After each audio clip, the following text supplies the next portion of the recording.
ओम नमः शिवाय। मैं हूं ज्योतिर्विद पंडित दीपक दुबे और उपस्थित हूं आपके साथ मंगल के राशि परिवर्तन को लेकर। मंगल वैसे तो राशि परिवर्तन कल कर चुका है 11 दिसंबर को, लेकिन किसी कारण से मैं उस कार्यक्रम को नहीं दे पाया और आज दे रहा हूं। आज 12 दिसंबर है, लेकिन यह रहेगा 20 जनवरी तक प्रभावित, क्योंकि यह 20 जनवरी तक कुंभ राशि में ही गोचर करेगा, तो आपके काम का रहेगा अभी और आप इसको देखें और जानें। एक और बड़ी बात है कि कुंभ राशि में पहले से ही केतु बैठा हुआ है, तो यह एक मंगल केतु की युति बनेगी और ज्योतिष की भाषा में इसको अंगारक योग कहते हैं।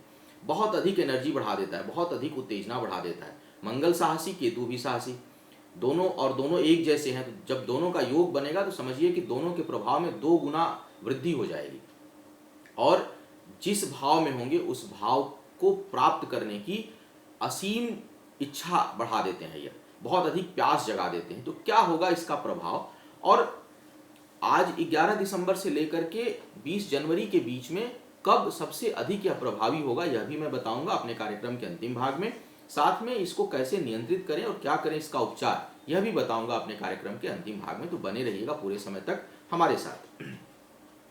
एक एक करके राशियों के बारे में देखते हैं, और चूंकि मेरा राशिफल लग्न पर आधारित होता है तो इसके लिए आप चंद्र राशि, सूर्य राशि, नामाक्षर ये सब आप ना देखा करें, बल्कि आप लग्न राशि को मान करके आप इसको देखा करें और जाना करें। दूसरी बात, सामान्य आधार पर होता है, हमेशा यह कहता हूँ। यह तभी अधिक प्रभावी होगा जैसे जब मंगल या केतु की दशा अंतर दशा हो इस समय, या दोनों का योग बन गया तब बहुत अधिक प्रभावित करेगा आपको। लेकिन अगर उसकी दशा अंतर दशा नहीं है तो यह उतना प्रभावित नहीं करेगा जितना होना चाहिए, तो प्रभाव में काफ़ी कमी रहेगी और कुछ इसका प्रभाव आपके ऊपर केवल देखने को मिलेगा। बात करते हैं एक एक राशियों के लिए। मेष वालों की यदि मैं बात करूं तो यह आपके एकादश भाव में बढ़ेगा। एकादश भाव में मंगल केतु युति के कारण 2 तरह का प्रभाव बनेगा। एक तो पहला यह कि आय बहुत अधिक हो सकती है, इनकम के लिए अच्छा है, इनकम निरंतर होगी, आय निरंतर होगी और बहुत अधिक हो सकती है, लेकिन उसको पाने की इच्छा शक्ति भी बहुत प्रबल होगी और इतनी माने आप साहस के किसी हद तक जा सकते हैं, दुस्साहसी हो सकते हैं इनकम करने के लिए। तो इनकम किस रूप में हो रही है, कहाँ से हो रही है, उसकी दिशा क्या है, यह आपको सोचना है, यह आपको समझना है। दूसरी बात यह है कि मंगल और केतु की दृष्टि जाएगी, राहु बैठा हुआ है पंचम भाव में, तो यह गर्भवती महिलाओं के लिए ठीक नहीं है, संतान के लिए कष्टकारी हो सकता है और संतान को चोट चपेट लग सकती है। तो आपको अपने संतान का ध्यान रखना है। आय निश्चित अधिक होगी, लेकिन आय के प्यास पर नियंत्रण रखना है और उसके मार्ग और उसकी दिशा पर भी आपको सोचना होगा कि यह किस दिशा से आ रही है, और बहुत अधिक साहसी होकर के इनकम के प्रयास को रोकें, क्योंकि कहीं न कहीं बाद में जाकर यह नुकसान देता है और किसी न किसी प्रकार की समस्या उत्पन्न करता है। वृषभ वालों की बात करूं तो यह युति आपके दशम भाव में हो रही है। दशम भाव में होगी तो कार्य करने की इच्छा शक्ति बहुत अधिक हो जाएगा। खूब काम करूं, अथक प्रयास आप करेंगे, खूब मेहनत करेंगे। इसका जो दुष्परिणाम है वह यह है कि करीबी और बड़े लोगों से विवाद उत्पन्न कराएगा, लेकिन विवाद के बाद अंतिम सफलता आपकी होगी। तो जो लोग राजनीतिक जीवन में हैं, जो राजनेता हैं, नेताओं के लिए विवाद के साथ सफलता देगा। विवाद करेंगे और विवाद में सफल होंगे, विवाद के बाद आगे बढ़ेंगे। और जो सामाजिक जीवन में, उनके लिए भी कहीं ना कहीं कुछ न कुछ विवाद यह उत्पन्न कराएगा, लेकिन अंतिम सफलता आपको यह देगा। राजनैतिक महत्वाकांक्षा, सामाजिक महत्वाकांक्षा, आगे बढ़ने की महत्वाकांक्षा यह बढ़ाएगा। तो कुछ मामलों में अच्छा रहेगा, लेकिन बस चूंकि मंगल केतु पाप ग्रह भी हैं और कहीं ना कहीं केतु दिल से सोचता है, तो कई बार बौद्धिक स्तर पर हम नहीं सोच पाते कि हम जो काम करने जा रहे हैं उसका अंतिम परिणाम क्या होगा। तो बिना सोचे समझे काम करने की प्रवृत्ति बढ़ती है। तो थोड़ा कहीं ना कहीं आपको नियंत्रण रखना है। उपचार के लिए अंतिम भाग को आप देखिएगा, उसमें बताऊंगा, लेकिन राजनीतिक दबदबा बढ़ाएगा, काम की इच्छा शक्ति को बढ़ाएगा और काफ़ी गति दे सकता है आपके काम को। तो यह अच्छी बात है और यह कोई बहुत हानिकारक आपके लिए नहीं है। मिथुन वालों की यदि मैं बात करूं तो यह भाग्य स्थान पर यह युति हो रही है आपके लिए। भाग्य स्थान पर दोनों का आना कहीं ना कहीं बड़े हानि की ओर संकेत कर रहा है। शेयर में है, कहीं कोई बड़ा निवेश करने जा रहे हैं तो ठहर जाइए, क्योंकि यह बड़ी हानि दे सकता है आपको। और चूंकि आप हानि की शुरू में परवाह नहीं करेंगे, क्योंकि उत्साह बहुत अधिक होता है, सोच बहुत तगड़ी होती है, ऊपर तीसरे में राहु है बैठा हुआ, तो पराक्रम और वहीं और तीनों की दृष्टि जा रही है, शनि की भी दृष्टि तीसरे भाव पर है, तो बहुत उत्तेजना रहेगी, बहुत उत्साह हो सकता है और बहुत उत्साह में आकर कोई बड़ा काम करेंगे जिसमें हानि निश्चित हो जाएगी। तो आपको बड़े निवेश, बड़े आर्थिक जोखिम इन सब चीज़ों से आपको बचना है, क्योंकि यह हानि दे सकता है। कार्य व्यापार से संबंधित कोई बड़ा फैसला मैं कहूँगा कि जब तक केतु मंगल की युति यहाँ बनी हुई है आप उसको टाल दें, उसके बाद आपने सामान्य गति से कार्य करते रहें और स्थिर भाव से कार्य करते रहें। कर्क वालों की बात करूं तो यह युति अष्टम भाव में आपके बनेगी। अष्टम भाव में मंगल केतु अंगारक योग, शनि की दृष्टि क्षमा करिएगा, शनि की दृष्टि यहाँ पर अष्टम में नहीं आएगी, केवल मंगल केतु की युति बन रही है, लेकिन यह चोट चपेट की बहुत प्रबल संभावना, तक बहुत तेज चोट लगने की संभावना यह बनाता है। तो आपको चाहिए कि आप सीढ़ियों पे चल रहे हों या वाहन चलाएं तो थोड़ा संभल कर चलाएं, धीमी गति से चलाएं, यात्रा कर रहे हो थोड़ी सावधानी बरतें, सीढ़ियों पर उतरते समय सावधानी बरतें और जल्दी जल्दी ना उतरें उस पर से। अपने स्वास्थ्य का थोड़ा आप ध्यान रखिए अगर एक लाइन में कहूँ तो, क्योंकि यह तेज चोट दे सकता है आपको, आर्थिक लाभ अचानक बढ़ा दे सकता है। तो संभाल पाएंगे नहीं संभाल पाएंगे वह एक अलग बात है, लेकिन आर्थिक मामलों के लिए यह बेहतर है, स्वास्थ्य के लिए बहुत खतरनाक है, तो आपको अपने स्वास्थ्य का ध्यान रखना है। अब बात करते हैं सिंह वालों की। सिंह वालों के लिए काफ़ी विषम समय है, विशेष करके अब ये जो 2-3 महीने हैं, यह 2 महीने करीब करीब यह काफ़ी विषम है, 1.5 महीने का समय, 2 महीने आप उसको मान लीजिए, लगभग यह समय काफ़ी विषम है। एक तो ऐसे ही एग्रेसिव राशि, लग्न पर राहु, चतुर्थ में शनि, और अब मंगल केतु की युति एक साथ सप्तम भाव में, दाम्पत्य सुख प्रभावित करेगा, प्रेम संबंधों को प्रभावित करेगा, कार्य व्यापार को प्रभावित करेगा, साझेदारी में जो लोग काम कर रहे हैं उसको बहुत अधिक प्रभावित करेगा। ऐसे में आपको चाहिए कि आप थोड़ा ठंडे दिमाग से काम लें, सोच समझकर काम लें, मन को शांत रखें, किसी करीबी से सलाह लेकर और उसकी पूरे अनुसरण में, उसके पूरे संरक्षण में काम करें, अकेले कोई बड़ा निर्णय ना लें, क्योंकि इस समय निर्णय शक्ति बेहद कमजोर है, हर जगह उत्तेजना, हर जगह तनाव, हर जगह गुस्से में आकर फैसला, यह आपको कहीं न कहीं बहुत अधिक नुकसान दे सकता है। बहुत अधिक शांत रहिए, बहुत अधिक संयम बरतिए, तभी कोई काम करिए, अन्यथा साझेदारी टूट सकती है, प्रेम संबंध टूट सकता है, वैवाहिक जीवन में यदि तनाव है तो वह टूट सकता है। कई बार लोग कहते हैं कि आप डरा देते हैं, बहुत अधिक नकारात्मक बोलते हैं, लेकिन यदि आपका बीपी 180 पहुंच रहा है तो डॉक्टर का काम है कि वह बताए कि भैया आपका बीपी 180 पहुंच रहा है, शांत हो जाइए, सो जाइए, थोड़ा रिलैक्स हो जाइए। शुगर बढ़ रहा है तो डॉक्टर बताएगा ना कि आपका शुगर 300 पहुंच रहा है। तो मेरा काम ज्योतिषी होने के नाते बताना है, इसको डराना नहीं कहते, इसको बताना कहते हैं, और सावधानी बरतने का है। तो यह चीज़ आपके साथ दिखाई पड़ रही है मुझे, और ऊपर से शनि की ढैया भी है। तो यदि शनि, राहु, केतु, मंगल इनकी दशा अंतर्दशा भी हो तब यह समस्या बहुत बढ़ जाएगी। तो आप बेहद सावधान रहिए और शांत भाव से निर्णय लीजिए। उपचार के हिस्से को देखिएगा, उसमें बताऊंगा और विस्तार से कि क्या आपको करना है इस समय और क्या नहीं करना है। फिलहाल सिर्फ इतना इस लाइन में, समय बहुत प्रतिकूल है, बेहद सावधानी से आपको आगे बढ़ना है। कन्या वालों की यदि बात करूं तो मंगल केतु की युति जो हो रही है वह छठे भाव में हो रही है। छठे भाव में होने के कारण दो फायदा होगा। एक तो कोई विवाद यदि चल रहा है तो आपके पक्ष में उसका फैसला आएगा, कोई शत्रु इस समय आपको परास्त नहीं कर पाएगा, कोई भी विवाद करके आपसे जीत नहीं सकता। अब इसका मतलब ये नहीं कि आप विवाद करें, इसका मतलब यह है कि विवाद से स्वयं बचें, लेकिन हाँ, यदि कोई शत्रुता इस समय आपसे रखेगा, कोई यदि आपसे विवाद करेगा तो वह निश्चय ही परास्त होगा, वह जीत नहीं पाएगा। इसका जो नकारात्मक पक्ष है, नेगेटिव पॉइंट है, वह है हेल्थ इस समय साथ नहीं देगा। स्वास्थ्य संबंधी कुछ समस्या हो सकती है, नर्वस सिस्टम में कुछ प्रॉब्लम हो सकती है, कमर में दर्द हो सकता है, जोड़ों में दर्द हो सकता है, बहुत से लोगों के लिए सर्जरी का योग बन सकता है, ऑपरेशन का योग बन सकता है। तो आप अपने स्वास्थ्य को लेकर थोड़ा सतर्क रहें, लेकिन यह योग कर्ज से मुक्ति दिलाएगा, शत्रुओं को परास्त करेगा और वाद विवाद में आपको विजय दिलाएगा। तुला वालों की यदि मैं बात करूं तो पंचम भाव में योग बन रहा है मंगल केतु। इसका जो सकारात्मक पक्ष है वह तो यह है कि बुद्धि में प्योरिटी आएगी, शुद्धता आएगी। शुद्ध, जैसे विचार हमारे कई बार दूषित होते हैं, कई बार बहुत नकारात्मक होते हैं, छल कपट की भावनाएं तो हमारे अंदर सभी हैं। जो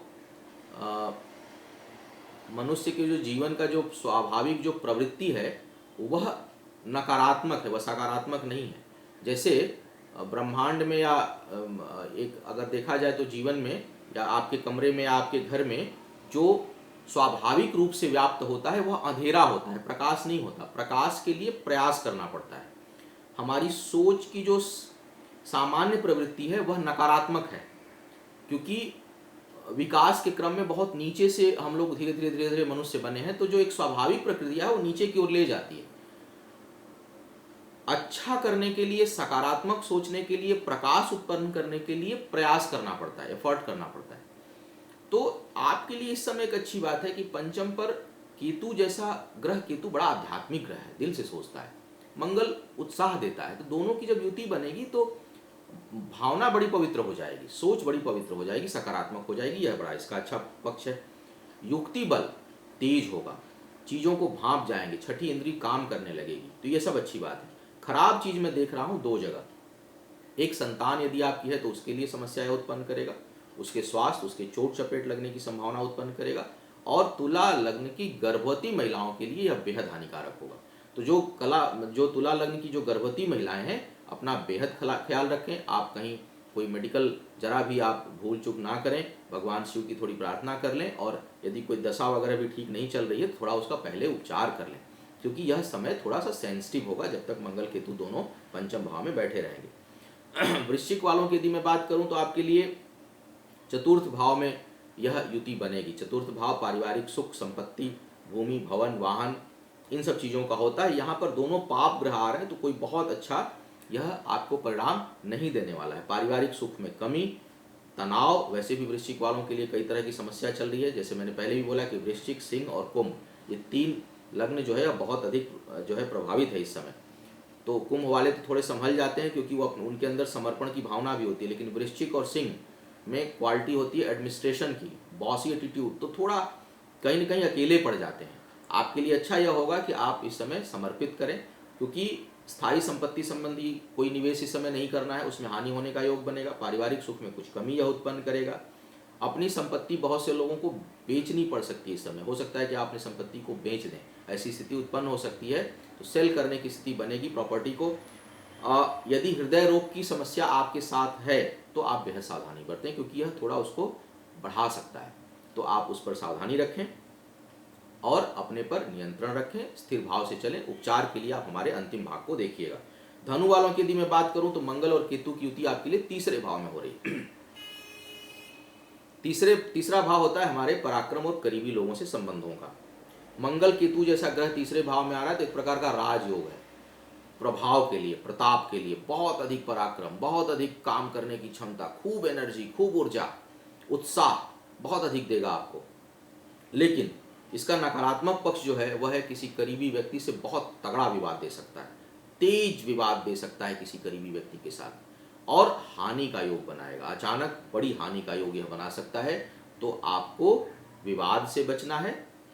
कहीं आर्थिक मामलों में फैसले ले रहे हों या चीज़ें चल रही हों तो उसमें सावधानी बरतनी है, और अपने पराक्रम और अपनी उत्तेजना को नियंत्रित रखना है, अन्यथा कई बार यह किसी को हानि भी पहुंचा सकता है, दूसरे को। आपको तो उसका परिणाम बाद में आएगा, लेकिन तत्काल रूप से किसी दूसरे को हानि पहुंचा सकता है। थोड़ा सतर्क रहिएगा और अपने क्रोध, आवेश और नियंत्रण और उत्तेजना पर आपको नियंत्रण रखना है। मकर वालों की बात करूं तो दूसरे भाव में यह योग बन रहा है मंगल और केतु का।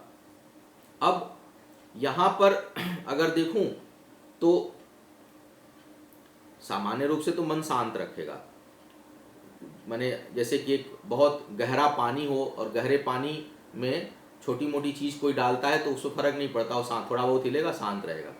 लेकिन यदि भूकंप आ गया, यदि सुनामी आ गई तो गहरा पानी बड़ा विनाश कर देता है। उसी तरह की कुछ स्थिति आपके साथ बनेगी। सामान्य स्थिति में आप शांत रहेंगे, लेकिन यदि क्रोध आ गया आपको तो आपको नियंत्रित करना इस समय कठिन हो जाएगा। तो भाई थोड़ा अपने क्रोध पर नियंत्रण रखिएगा। या वे लोग जिनके घर में मकर लग्न वाले लोग हैं तो उनको उकसाइएगा मत, उनके साथ सावधानी बरतिए, उनको उकसाइए मत कि उनको बहुत क्रोध आ जाए, क्योंकि क्रोध आएगा तो नियंत्रित इस समय नहीं होगा। एक चीज़ देख रहा हूँ कि अचानक धन हानि का भी यह योग बनाएगा, क्योंकि दूसरे भाव में पाप ग्रहों का इकट्ठा होना धन रुकने नहीं देता, या बचत, अगर हानि नहीं भी होगी तो बचत नहीं होगी इस समय। आय चाहे जितनी भी हो, बचत करने में असमर्थ होंगे और आय की अपेक्षा व्यय अधिक होगा। यदि मैं कहूँ, हानि तो नहीं कहूँगा, व्यय बहुत अधिक होगा इस समय। शिक्षा प्रतियोगिता के लिए भी यह कोई बहुत अच्छा समय नहीं दिखाएगा, कहीं ना कहीं यह उसमें कुछ कमी लाएगा, कुछ रुकावट यह उत्पन्न करेगा। तो थोड़ा आप क्रोध पर नियंत्रण रखना है, और काम करते समय अपनी शिक्षा प्रतियोगिता या कोई इंटरव्यू दे रहे हैं तो थोड़ा आपको प्रयास अपने बढ़ाने होंगे। इस तरह का कुछ प्रभाव आपके ऊपर यह डाल रहा है। कुंभ वालों की यदि मैं बात करूं तो भाई आपके लग्न पर ही यह युति बन रही है। शनि से संबंधित लग्न है कुंभ, मंगल लग्न पर और केतु लग्न पर, सप्तम भाव में राहु, दसम भाव में शनि।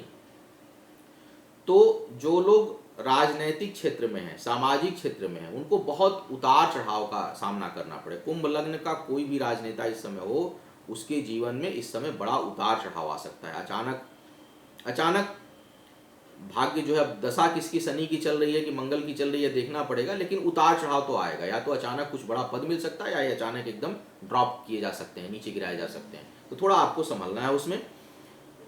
दाम्पत्य जीवन को यह बहुत अधिक प्रभावित करेगा। जैसे मैंने कहा कि सिंह वालों के लिए प्रभाव, लगभग उसी प्रकार का कुंभ वालों के लिए भी प्रभाव यह डालेगा। बहुत अधिक विवाद हो सकता है अपने जीवन साथी के साथ या साझेदारों के साथ। तो प्रेम संबंध, वैवाहिक जीवन और साझेदारी के काम, इन तीनों में बहुत अधिक तनाव दे सकता है या विवाद दे सकता है। आपको वहाँ संभल कर रहना है। और यदि कहीं लड़ाई झगड़ा किसी से हो गया तो आपको चोट लग सकती है लड़ाई झगड़े के दौरान। तो आप शस्त्राघात का योग बनाएगा, यदि मैं कहूँ सीधे सीधे बात, तो भाई विवाद से बहुत दूर रहना है, अन्यथा कोई कोई बड़ी चोट आपको लग सकती है किसी शस्त्र, किसी चाकू से, बंदूक से, कोई मतलब बड़ी घटना हो सकती है। सीधी सीधे कहूँ तो आपको विवादों से बहुत दूर रहना है। विवाद से एकदम, कहीं कोई विवाद करे, भैया हाथ जोड़ के दूर हो जाइए, आप बड़े हैं, हम छोटे, हम अपने रास्ते, आप अपने रास्ते। किसी से विवाद में आपको नहीं उलझना इस समय, और आप उससे दूर रहिए, तभी आप इस समय सफल हो पाएंगे।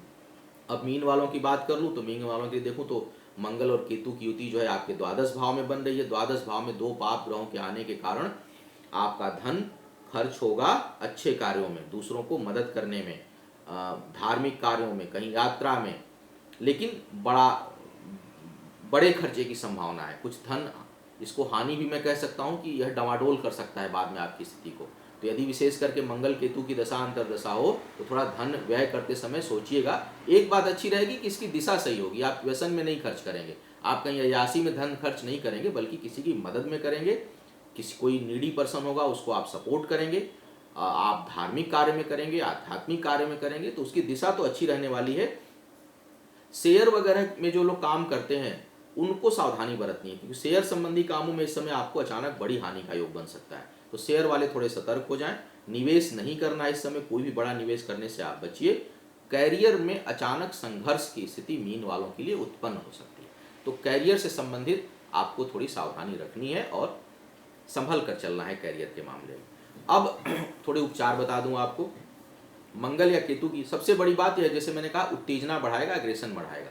थोड़ा ओम चैंटिंग कर लिया करिए रात में सोने से पहले। ओम का उच्चारण, ओम, शांति के भाव से ओम का उच्चारण कर लिया करिए। भगवान शिव की पूजा बड़ी कारगर होती है। इसलिए नहीं कि मैं शिव उपासक हूँ इसलिए मैं कह रहा हूँ, बल्कि राहु, केतु, शनि जितने पाप ग्रह हैं, और शिव का नाम ही कल्याणकारी है। शिव शांत हैं, शांत हैं इसलिए शिव हैं। जब क्रोधित होते हैं तब तो रुद्र हो जाते हैं। लेकिन शिव की उपासना, ओम नमः शिवाय, या शिव को जल देना, शिव को अर्घ देना, शिव के सामने बैठ करके कपूर जलाना, यह क्रोध को शांत करता है और जो विनाशकारी जो परिस्थितियां हैं उनका समन करता है, उसका नाश करता है। तो कोई बड़ी हानि, कोई चोट चपेट, कहीं किसी से वाद विवाद, कहीं शस्त्राघात, इन सब चीज़ों से बड़ी रक्षा होती है। तो आप भगवान शिव का नाम लें, संभव हो तो रुद्राक्ष की माला पर जप कर लिया करें ओम नमः शिवाय का, और उसको गले में धारण दिन भर किया करें। गणेश की काम संबंधी कोई समस्या आ रही है, कैरियर में समस्या आ रही है, तो भगवान गणेश की आराधना करें, दुर्वा चढ़ा दें। व्यसन से बहुत दूर रहें, गलत संगति से बहुत दूर रहें, विवाद से बहुत दूर रहें, और थोड़ा योग, ध्यान, प्राणायाम का सहारा लें, जिससे कि मन शांत रहे। गर्म चीज़ों का सेवन ना करें, रात में गरिष्ठ चीज़ें ना खाया करें, खूब पानी पिया करें, और प्रसन्न रहा करें, खुश रहा करिए किसी भी परिस्थिति में। उससे क्या होता है कि कहीं कुछ नुकसान हो भी जाए क्षणिक, तो उसको वहीं भूल जाइए। जीवन चक्र है, इसमें तो हानि लाभ दोनों होना है, तो उसको तत्काल भूल करके आगे बढ़ जाया करिए और प्रसन्न रहने का प्रयास करिए। इससे बहुत उत्थान होगा। हाँ, एक चीज़ और मुझे बताना था कि यह प्रभावी अधिक कब होगा। मंगल केतु की जो युति है यह 7 जनवरी को बहुत अधिक प्रभावित करेगी आपको। तो जो लोग भी इसके प्रभाव में है वो थोड़ा 6, 7 और 8, और विशेष करके 7 जनवरी को आप बहुत अधिक सतर्क रहिएगा और सावधानी बरतिएगा। कोई भी बड़ा निर्णय, मैं तो कहूँगा किसी भी लग्न के लोग, यदि मंगल केतु की दशा या अंतर्दशा है तो उस दौरान ना लें, और उस दिन को बचाएं। बाकी पूरे महीने यदि बचा सके तो बहुत अच्छी बात है। तो यह था मंगल और केतु का प्रभाव आप सभी के लिए। उम्मीद है आप इससे मार्गदर्शन लेंगे और अपने रास्ते को बना पाएंगे और बेहतर। आपका आने वाला समय शुभ हो, आयु, आरोग्य और ऐश्वर्य की वृद्धि हो। इन्हीं शुभकामनाओं के साथ आपसे विदा लेना चाहूँगा। पुनः मुलाकात होगी किसी नए विषय पर, तब तक के लिए मुझे आज्ञा दीजिए। ओम नमः शिवाय।